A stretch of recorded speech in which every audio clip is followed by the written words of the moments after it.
Supreme court के मोहतरम जज काजी फ़ाइज़ ईसा की अपने रेफरेंस के हवाले से सूरत हाल ये है जिस पर कहा जा सकता है ख़ुद अपने दाम में सयाद आ गया। काजी फ़ाइज़ ईसा की ताज़ा तरीन मार्क आ रही सुप्रीम जुडिशल काउंसिल में उनके रेफरेंस के ख़िलाफ़ उनका सुप्रीम कोर्ट में रिट पिटीशन दायर करना है, जिसमें उन्होंने कहा है कि उनके ख़िलाफ़ रेफरेंस बदनीयती पर मबनी है। काजी फ़ाइज़ ईसा की जानिब से दायर की गई 300 से ज़्यादा सफ़हात पर मुश्तमिल दरख्वास्त में मौक़िफ़ इख्तियार किया गया है कि अदलिया की तारीख़ में ऐसी कोई मिसाल नहीं मिलती कि क़वाइद व ज़वाबित से हटकर किसी के ख़िलाफ़ रेफरेंस दायर किया गया हो।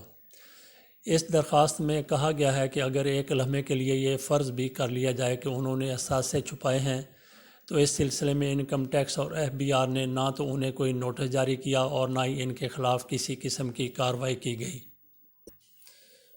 उन्होंने मज़ीद कहा कि इनके ख़िलाफ़ दायर किया जाने वाला रेफरेंस बदनीयती पर मबनी है और साथ ये भी कहा गया है कि इनकी इस दरख्वास्त को खुली अदालत में सुना जाए और जब तक इस दरख्वास्त पर फ़ैसला नहीं सुनाया जाता उस वक्त तक सुप्रीम जुडिशल काउंसिल की कार्रवाई मुअत्तल की जाए। अगर सुप्रीम कोर्ट जस्टिस काजी फ़ाइज़ ईसा की इस दरख्वास्त को सुनती है तो उसके लिए लार्जर बेंच बनाना पड़ेगा जिसमें 5 जज होंगे। आज पाकिस्तान की सुप्रीम कोर्ट में 17 जज हैं, इनमें से 3 तो वो निकल गए, वो किसी इस बेंच में नहीं बैठ सकेंगे जो इनकी अपील की समाअत करेगा। उनमें से वो 3 सीनियर तरीन जज तो निकल गए जो सुप्रीम जुडिशल काउंसिल में मौजूद हैं। बाकी रह गए 13 में से जस्टिस अजमत सईद ने रिटायर हो जाना है, बाकी रह गए 12 और उनमें से एक ख़ुद काजी फ़ाइज़ ईसा हैं, बाकी रह गए 11 में से 5 जजों का बेंच बनेगा और ये 5 के 5 और सारे के सारे काजी फ़ाइज़ ईसा से जूनियर हैं और वो उनके सामने जिस तरीके से साइल की हैसियत से पेश होंगे, यकीनन वो साइल की हैसियत से ही पेश होंगे और वो दस्त बस्ता अपने जूनियर्स के सामने खड़े होकर अपनी अपील सुनाएंगे, अपनी बात करेंगे। कानूनी हल्के कहते हैं कि जस्टिस काजी फ़ाइज़ ईसा ने ये पिटीशन अपने केस को, अपनी पोस्ट को तूल देने के लिए दायर करने का फ़ैसला किया है या दायर की है। माजी में भी ऐसा एक दफ़ा हो रहा था लेकिन वो हो नहीं सका था।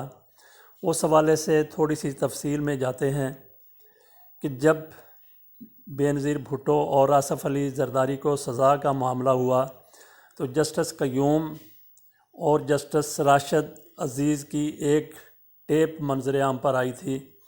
उस मामले में जस्टिस अब्दुल क़य्यूम और chief justice Lahore high court Rashid Aziz को सुप्रीम जुडिशल काउंसिल में जाने से कबल ही इस्तीफ़ा देना पड़ा था।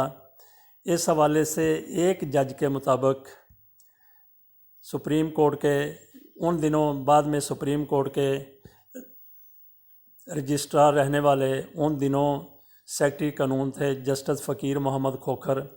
उन्होंने उस दौर के चीफ़ जस्टिस ऑफ पाकिस्तान को अपने घर, जस्टिस फ़कीर मोहम्मद खोखर ने उस दौर के चीफ़ जस्टिस को अपने घर खाने पे मदऊ किया। बताया जाता है कि वो खाने पे गए तो वहाँ अटार्नी जनरल, शायद उन दिनों पीरज़ादा साहब थे, वो भी वहाँ खाने पे मौजूद थे। खाने के बाद फ़कीर मोहम्मद खोखर ने कहा कि मेरी एक बात सुनने के लिए आप ज़रा दूसरे कमरे में तशरीफ़ लाइए। वो दूसरे कमरे में गए तो वहाँ मलक क़य्यूम बैठे हुए थे, उनकी वाइफ वहाँ थी, उनका बेटा भी वहाँ पे था। उन्होंने कहा जी कि इस मामले में आप हमारी मदद करें। तो उस चीफ़ जस्टिस ने कहा कि इस हवाले से मैं आपकी क्या मदद कर सकता हूँ। बहरहाल उन्होंने जो भी अर्ज़दाश्त करनी थी वो उन्होंने की, लेकिन मामला कोई सुलझ ना सका, कोई बेहतर सूरत हाल ना पैदा हो सकी। चीफ़ जस्टिस ने यही उनको मशवरा दिया कि आप सुप्रीम जुडिशल काउंसिल में जाने से बचने के लिए बेहतर है कि आप इस्तीफ़ा दे दें। लेकिन उन्होंने कहा कि ये मैं अपनी तरफ से आपको ऐसे ही कह रहा हूँ, इसको कोई आप मेरी तरफ से कोई हुक्म या हदायत ना माने, ना समझें। یہ آگے آپ کی مرضی ہے، بہتر بہرحال یہی ہے کہ استعفیٰ دے دیں۔ تو اس کے بعد جسٹس قیوم نے استعفیٰ دے دیا تھا۔ پریشان تو خیر وہ بہت ہوئے ہوں گے۔ صابر شاکر نے بھی ذکر کیا تھا اپنی ایک ویڈیو میں اسی حوالے سے۔ تو کہتے ہیں کہ جسٹس راشد عزیز وہ انہی چیف جسٹس کو ایئرپورٹ پر ملے، تو انہوں نے چیف جسٹس سے کہا کہ میں نے ایک حکمت عملی تیار کی ہے، اس میں ہم بال بچ جائیں گے، ہمیں استعفیٰ دینے کی ضرورت نہیں پڑے گی۔ انہوں نے پوچھا بھی آپ نے کون سی حکمت عملی ترتیب دی ہے، کون سا آپ نے لائحہ عمل بنایا ہے؟ تو انہوں نے کہا کہ جناب میں ایک ریٹ پٹیشن دائر کر رہا ہوں سپریم کورٹ میں، جو سپریم کورٹ میں جائے گی تو اس کے اوپر ہمیں کوئی ٹائم مل جائے گا، اور اتنا ٹائم مل جائے گا وہ طویل ہو جائے گی کہ ہم اپنی مدت پوری کر لیں گے، اور اس کے بعد پھر جو ہوگا وہ ایک الگ ایشو ہوگا۔ تو ان چیف جسٹس صاحب نے کہا کہ آپ پٹیشن کل دائر کریں، میں اگلے دن ہی اس کو لگا لوں گا اپنے ہاں سماعت کے لیے۔ تو بہرحال راشد عزیز صاحب کی یہ حکمت عملی کامیاب نہ ہو سکی، اور لگتا یہی ہے کہ اب وہی کچھ جسٹس قاضی فائز عیسیٰ صاحب کر رہے ہیں۔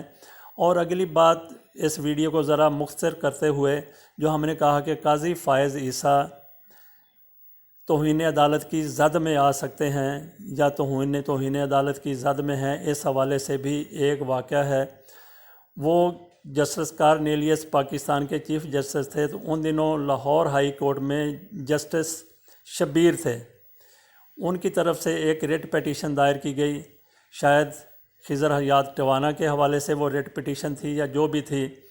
تو چیف جسٹس نے اس کی سماعت کرتے ہوئے کہا ہاں بھی آپ بتائیں کہ آپ یہاں پہ جج کی حیثیت سے آئے ہیں یا آپ سائل کی حیثیت سے آئے ہیں؟ جج کی حیثیت سے کوئی بھی جج سپریم کورٹ نہیں جا سکتا، عدلیہ کے پاس نہیں جا سکتا۔ انہوں نے کہا جی کہ میں ایک سائل کی حیثیت سے آیا ہوں۔ تو چیف جسٹس کارنیلیس نے کہا کہ یہ تو اگر آپ ایک سائل کی حیثیت سے آئے ہیں، یہ تو کوڈ آف کنڈکٹ کی خلاف ورزی ہے۔ انہوں نے اس خلاف ورزی پر جسٹس شبیر کو 2000 روپے جرمانہ کر دیا تھا۔ تو قاضی فائز عیسیٰ کے حوالے سے اگر جوڈیشل کونسل نے، سپریم جوڈیشل کونسل نے یا سپریم کورٹ کا جو متوقع بینچ بنے گا، اگر وہاں پہ اس حوالے سے آگاہی ہو جاتی ہے تو جسٹس قاضی فائز عیسیٰ بھی توہین عدالت کی زد میں آ سکتے ہیں۔ تو جسٹس صاحب قاضی فائز عیسیٰ صاحب قدم قدم پر کوڈ آف کنڈکٹ کے ماورا اقدامات کر رہے ہیں اور بیانات دے رہے ہیں، تو ان کے بچنے کا قانونی حلقوں کے مطابق کوئی سلسلہ نظر نہیں آ رہا، کوئی گنجائش وہ خود ہی نہیں چھوڑ رہے۔ ذرا آپ لوگ کوڈ آف کنڈکٹ کے حوالے سے بھی ذرا مطالعہ کر لیں کہ اس میں کیا کچھ لکھا گیا ہے۔ معمولی چیزوں کے اوپر ججوں کی پکڑ ہو جاتی ہے۔ اللہ حافظ۔